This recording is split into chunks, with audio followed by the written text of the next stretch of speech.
ପୂର୍ବବର୍ତ୍ତୀ ଭିଡ଼ିଓରେ ଆମେ ଏକ ବନ୍ଧ କିପରି ଅଙ୍କନ କରାଯାଏ ସେ ବିଷୟରେ ଆଲୋଚନା କଲେ। ବର୍ତ୍ତମାନ ଆମେ ଦୁଇ ବନ୍ଧ ଓ ତ୍ରିବନ୍ଧ କିପରି ଭାବରେ ଅଙ୍କନ କରାଯାଇଥାଏ ସେ ବିଷୟରେ ଆଲୋଚନା କରିବା।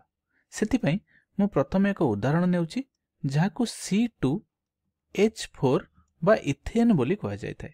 ମନେ ରଖ, ଏହା ହେଉଛି ଇଥେନ୍ର ରାସାୟନିକ ସଂକେତ। ବର୍ତ୍ତମାନ ଆଗରୁ ଆମେ ଯେଉଁ ନିୟମ ପଢ଼ିଥିଲେ ସେହି ନିୟମ ଅନୁସାରେ C2H4 ର ଇଲେକ୍ଟ୍ରନ୍ ଡଟ୍ ସଂରଚନା ଲେଖିବା। ତାହେଲେ ଲକ୍ଷ୍ୟ କର, ବର୍ତ୍ତମାନ ଆମ ପାଖରେ ଦୁଇଟି କାର୍ବନ ଅଛି। ତେଣୁ ମୁଁ ଏ ଦୁଇଟି କାର୍ବନକୁ କିଛି ଏହିପରି ଏଇଠି ଲେଖିଦେଉଛି ଏବଂ ଆମେ ପଢ଼ିଥିଲେ ଯେ କାର୍ବନ ହେଉଛି ଚତୁର୍ଥ ଗ୍ରୁପରେ ଥିବା ଏକ ପରମାଣୁ। ତେଣୁ କାର୍ବନର ବାହ୍ୟତମ କକ୍ଷରେ ବା ସଂଯୋଜକ କକ୍ଷରେ 4ଟି ଇଲେକ୍ଟ୍ରନ୍ ରହିଥାଏ ଏବଂ ସେହି 4ଟି ଇଲେକ୍ଟ୍ରନ୍କୁ ଆମେ କିଛି ଏହିପରି ଅଙ୍କନ କରିପାରିବା। 1 2 3 4 1 2 3 4 ଏମିତି କିଛି ଅଙ୍କନ କରିପାରିବା। ଅଙ୍କନ କଲା ପରେ ଆମେ କ'ଣ ଲକ୍ଷ୍ୟ କରୁଛନ୍ତି ଯେ କାର୍ବନ ଦୁଇଟି ସହିତ 4ଟି ହାଇଡ୍ରୋଜେନ୍ ଅଛି। ବର୍ତ୍ତମାନ ଏହି 4ଟି ହାଇଡ୍ରୋଜେନ୍କୁ ଆମେ କିଛି ଏହିପରି ଲେଖିବା। ବର୍ତ୍ତମାନ ଏଇଠି ମୁଁ ଏକ ହାଇଡ୍ରୋଜେନ୍ ରଖୁଛି ଏବଂ ତାର ଗୋଟିଏ ଇଲେକ୍ଟ୍ରନ୍କୁ ଏମିତି ଲେଖିଦେଉଛି। ଦ୍ୱିତୀୟ ହାଇଡ୍ରୋଜେନ୍ ଏବଂ ତାର ଇଲେକ୍ଟ୍ରନ୍, ତୃତୀୟ ହାଇଡ୍ରୋଜେନ୍ ଏବଂ ତାର ଇଲେକ୍ଟ୍ରନ୍ ଏବଂ ଏହି ଚତୁର୍ଥ ହାଇଡ୍ରୋଜେନ୍ ଏବଂ ତାର ଇଲେକ୍ଟ୍ରନ୍। ଆମେ ପୂର୍ବରୁ ପଢ଼ିଥିଲେ ଯେ ହାଇଡ୍ରୋଜେନ୍ ଡୁପ୍ଲେଟ୍ ନିୟମ ପାଳନ କରେ, କାରଣ ହାଇଡ୍ରୋଜେନ୍ର ସବୁଠୁ ନିକଟତମ ନୋବେଲ୍ ଗ୍ୟାସ୍ ହେଉଛି ହିଲିୟମ୍, ଯାହା ପାଖରେ 2ଟି ଇଲେକ୍ଟ୍ରନ୍ ଥାଏ। ତେଣୁ ହାଇଡ୍ରୋଜେନ୍ ଚାହେଁ ଯେ ମୋ ନିକଟରେ ମଧ୍ୟ 2ଟି ଇଲେକ୍ଟ୍ରନ୍ ହେଇଯାଉ। ତେଣୁ ସେ କ'ଣ କରେ ନା କାର୍ବନର ଏହି ଗୋଟେ ଇଲେକ୍ଟ୍ରନ୍କୁ ନିଜ ସହିତ ସହଭାଜନ କରିନିଏ। ଠିକ୍ ସେହିପରି ଏହି ହାଇଡ୍ରୋଜେନ୍ଟି ମଧ୍ୟ ଇଲେକ୍ଟ୍ରନ୍ଟିକୁ ସହଭାଜନ କରିବ। ସେହିପରି ଭାବରେ ସମସ୍ତ ହାଇଡ୍ରୋଜେନ୍ କାର୍ବନର ଏକ ଇଲେକ୍ଟ୍ରନ୍ ସହିତ ସହଭାଜନ କରିନେବେ। ଠିକ୍ ଅଛି। ତାପରେ ଆମେ ଦେଖୁଛନ୍ତି ଯେ ହାଇଡ୍ରୋଜେନ୍ ଗୁଡ଼ିକ ନିଷ୍କ୍ରିୟ ବା ଷ୍ଟେବଲ୍ ହୋଇଗଲେ, କିନ୍ତୁ ଏହି କାର୍ବନ ଦୁଇଟି ନିଷ୍କ୍ରିୟ ହୋଇଗଲେ କି? ବର୍ତ୍ତମାନ ଆମେ ଗଣିବା ଯେ କାର୍ବନ ନିକଟରେ କେତୋଟି ଇଲେକ୍ଟ୍ରନ୍ ଅଛି। ଏହି କାର୍ବନ ନିକଟରେ 1 2 3 4 5 6 ଏବଂ ଯଦି କାର୍ବନଟି ଏହି ଇଲେକ୍ଟ୍ରନ୍କୁ ଏହି କାର୍ବନ ସହିତ ସହଭାଜନ କରିନିଏ ତେବେ ତା ନିକଟରେ ସର୍ବମୋଟ 7ଟି ଇଲେକ୍ଟ୍ରନ୍ ହେଉଛି। ଠିକ୍ ସେହିପରି ଏହି କାର୍ବନ ନିକଟରେ ମଧ୍ୟ 1 2 3 4 5 6 7ଟି ଇଲେକ୍ଟ୍ରନ୍ ଅଛି। ତାହେଲେ କାର୍ବନ ଦୁଇଟି ନିଷ୍କ୍ରିୟ ନୁହନ୍ତି। ତେବେ ନିଷ୍କ୍ରିୟ ହେବା ପାଇଁ କ'ଣ ହେବ ନା ଏଇଠି ଯେଉଁ 2ଟି ଇଲେକ୍ଟ୍ରନ୍କୁ ଆମେ ଦେଖୁଛନ୍ତି ଏହି 2ଟି ଇଲେକ୍ଟ୍ରନ୍ ଏମିତି ଏହି ଜାଗାକୁ ଆସିଯିବେ, ଯାହାଫଳରେ ଆମେ କ'ଣ ଲକ୍ଷ୍ୟ କରିବା ଯେ ଏହି 2ଟି ଇଲେକ୍ଟ୍ରନ୍ ଏହି 2ଟି ଜାଗାକୁ ଆସିଲା ପରେ ସେମାନେ ପରସ୍ପର ସହିତ ସହଭାଜନ ହୋଇଯିବେ ଏବଂ ତାହାକୁ ପୁନଶ୍ଚ ମୁଁ ଆଉଥରେ ଅଙ୍କନ କରୁଛି। ଏଇଠି ଲକ୍ଷ୍ୟ କର।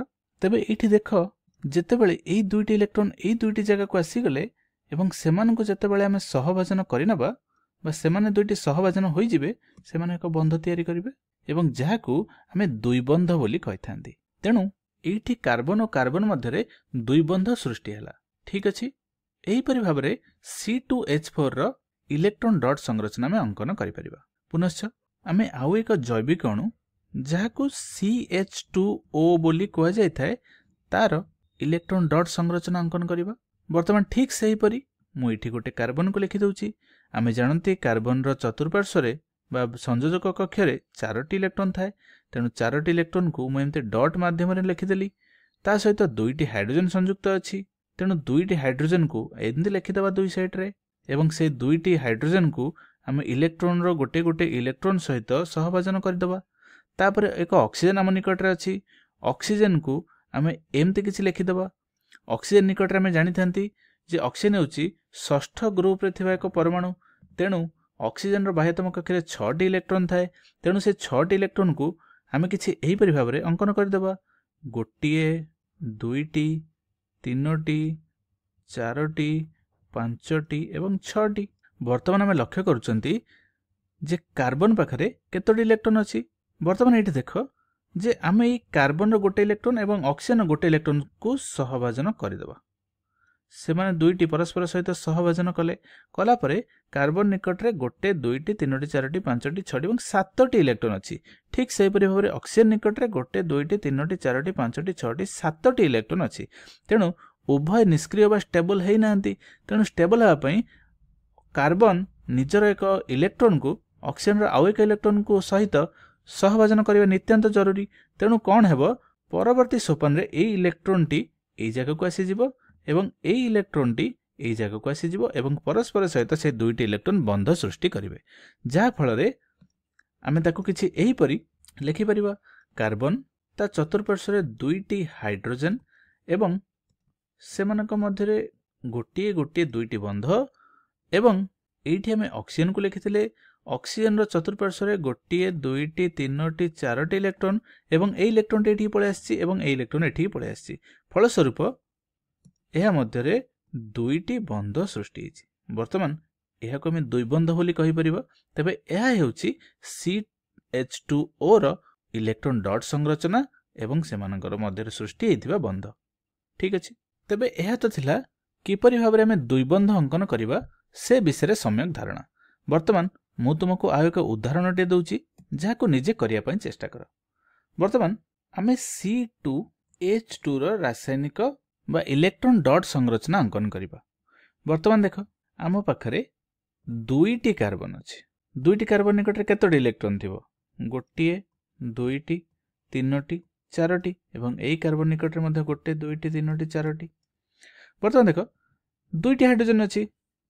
से दुईटी हाइड्रोजन को आमे किछि एमति लिखि परिबा ना, ए हाइड्रोजन टी एठी ता पाखरे गोटे इलेक्ट्रॉन, ए हाइड्रोजन टी एठी ता पाखरे गोटे इलेक्ट्रॉन। वर्तमान ए दुईटी हाइड्रोजन सेमानकर गोटे गोटे इलेक्ट्रॉन ए ऑक्सीजन सहित सहभाजन करिनेले फलस्वरूप दुईटी बंध सृष्टि कले। ए हाइड्रोजन टी ए कार्बन सहित एक बंध, ए हाइड्रोजन टी ए कार्बन सहित एक बंध। वर्तमान देखो हाइड्रोजन तो निष्क्रिय होई गला किंतु कार्बन हेई नाही। कार्बन निकटरे केतोटी इलेक्ट्रॉन अछि? वर्तमान ए दुईटी इलेक्ट्रॉन को मध्ये हम सहभाजन करि परिबा। ए विषय हम आगरु मध्ये पढिचंती। फलस्वरूप कार्बन निकटरे आउ केतोटी बंध दरकार? देखो कार्बन को 8टी इलेक्ट्रॉन दरकार ना। वर्तमान कार्बन निकटरे अछि केतोटी? गोटे दुईटी तीनोटी चारोटी पांचटी छटी एवं ए कार्बन निकटरे मध्ये 1 2 3 4 5 6 ताले आउ दुई दुईटी इलेक्ट्रॉन को सहभाजन हेबाकू पड़िबो। तेबे सेथि पई एई इलेक्ट्रॉन टी एठिक आस्थिबो एवं ए इलेक्ट्रॉन टी एठिक आसीबो, सेमानक मध्यरे सहभाजन होई जिवो एवं ए इलेक्ट्रॉन टी एठिक आसीबो, ए इलेक्ट्रॉन टी एठिक आसीबो, सेमानक मध्यरे सहभाजन होई जिवो। तेनु एहाकू आमे किछि एमति लिखि परिबा CCH एवं सेमानक मध्यरे एक एक बंध एवं कार्बन मध्यरे गोटे बंध थिला, एठी दुईटी इलेक्ट्रॉन आसी कि आउ एक बंध, एठी दुईटी इलेक्ट्रॉन आसी कि आउ एक बंध। तेनु एहाकू आमे त्रिबंध बोली कहि थांदी। तेबे कार्बन एही परि भाबरे त्रिबंध सृष्टि करे। ठीक अछि, तेबे एही परि भाबरे दुई बंध और त्रिबंध सृष्टि होई थाए।